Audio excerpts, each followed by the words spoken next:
CBS News exit polling found 39% of voters in Ohio approve of President Biden's job as president. It also found that 58% of women, 63% of voters under 30, and 61% of independents disapprove of the president.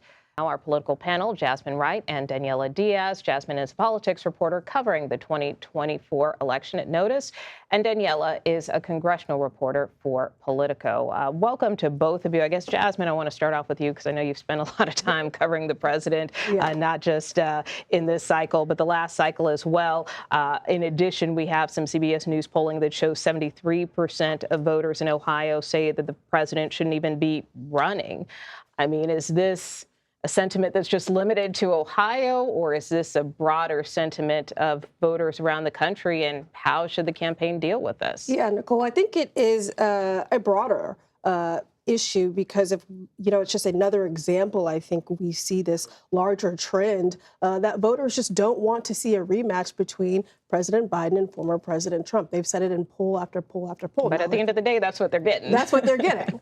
And I think if you ask the Biden campaign, they will tell you repeatedly, voters aren't yet really focused on it. They're not yet accepting that Trump is going to be the Republican nominee. But of course, we're getting closer and closer to November. So the question is when is that going to happen? Now, the Biden campaign will tell you that when that does happen, that Biden's numbers will go up. People will feel more comfortable. People will accept the reality that it will be these two men. But I think that what you're seeing in Ohio, those results are really just a part of a broader narrative that we continue to see across the country. And it's something that the Biden campaign is actively trying to react against and talk about how Biden is so much different than Trump in their view in a positive way. But again, it's going to take a long time, I think, as we've seen this messaging to really take an impact. And if you're talking to the Biden campaign, take a longer time for voters to really feel like it's going to be Trump and Biden again. And what about with respect to voters of color? Because I know you've kind of done a deeper dive with respect to that. And we have seen some shifts where some of that support appears to be softening, not only among African-American voters, in some case among Latino voters.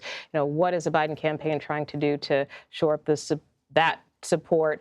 And we know that the Trump campaign as well is trying to go after that same demographic. Yeah, I think that there are real obvious warning signs. Now, if you talk to the Biden campaign, as I do a lot of the days here, I think that they would say that it's very early. But I think what we're seeing is not just a softening, but a real questioning of whether or not folks' lives were better 4 years ago or in the past than they are now. And we're talking about voters of color.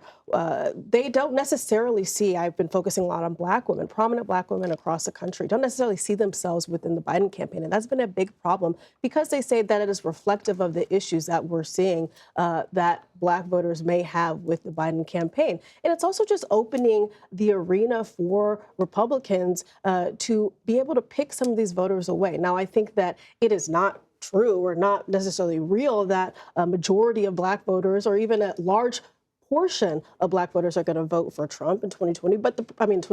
But the problem is that either A, they sit home, which would be a big deal, or that they get a larger share of Black voters or voters of color, Latino voters, than Republicans have in a long time. And of course, that would be detrimental to Biden because those voters are typically Democratic voters. And Danielle, I want to turn to you just on some of, what's been transpiring on Capitol Hill. Of course, we talked to our Scott McFarland, and I'm sure you're very well aware that the clock is ticking with respect to trying to avert this partial government shutdown. We just saw legislative text a couple of hours ago, earlier this morning, but you put out a piece about Speaker Johnson having to work with Democrats, which will likely be the case with respect to this government funding bill. Want to take a listen to what the speaker said this week on working together.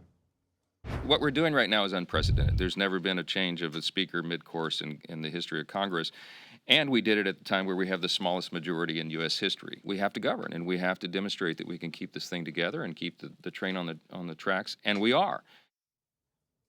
So he's really acknowledging there that he's got a very small majority and has to deal with that reality, which is much of what you reported on today. I mean, is this a sign of things to come in terms of other key legislation? Will we see him broker more deals with Democrats? Absolutely. You and I both cover Capitol Hill. We're there every day. We see that. I mean, small majority is an understatement. He has 2 votes he can lose on any piece of legislation if he wants to pass it along party lines, only Republican votes.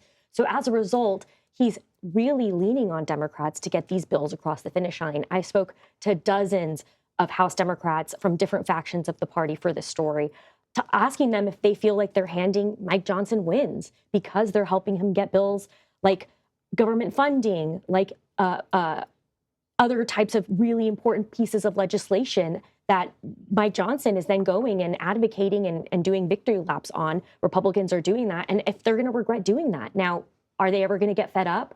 They said no. They think that Americans are aware of what's happening on Capitol Hill, that Republican dysfunction speaks for itself. And they believe that they're the adults in the room, and that's why they're going to continue helping with these pieces of legislation. In fact, some of them even told me they think there's going to be the majority of Democrats that even pass these appropriations bills that were negotiated by Republicans. Yeah, and one area where we're seeing a little bit of a divide is on this issue of Israel. Of course, the speaker just mentioned this week that he may invite Prime Minister Netanyahu to address Congress. How do you think that might be received? You know, this is exactly what I was tracking today. I was speaking to House Democrats, again, different factions, and asking them how they felt about first Schumer's comments last week calling for elections and saying that Netanyahu is not going to help with peace in the Middle East. And then also with Johnson saying, I want him to come and speak to Congress. Schumer said he's okay with that. House Democrats say that they don't want this to be a partisan issue. It's becoming a partisan issue because of the disagreement between how Speaker Mike Johnson is handling Israel. And also, he hasn't put Ukraine on the floor for a vote. And that's also something they wanted to pair together that hasn't happened yet. So there's a lot of anger toward the way Republicans are handling this issue. Now, when I asked if they'd skip if Netanyahu were to come to Capitol Hill, a lot of them said, of course, we would probably be there. It's still an important issue to us. All right, Daniella Diaz, Jasmine Wright, thank you so much for joining us, and we hope you come back.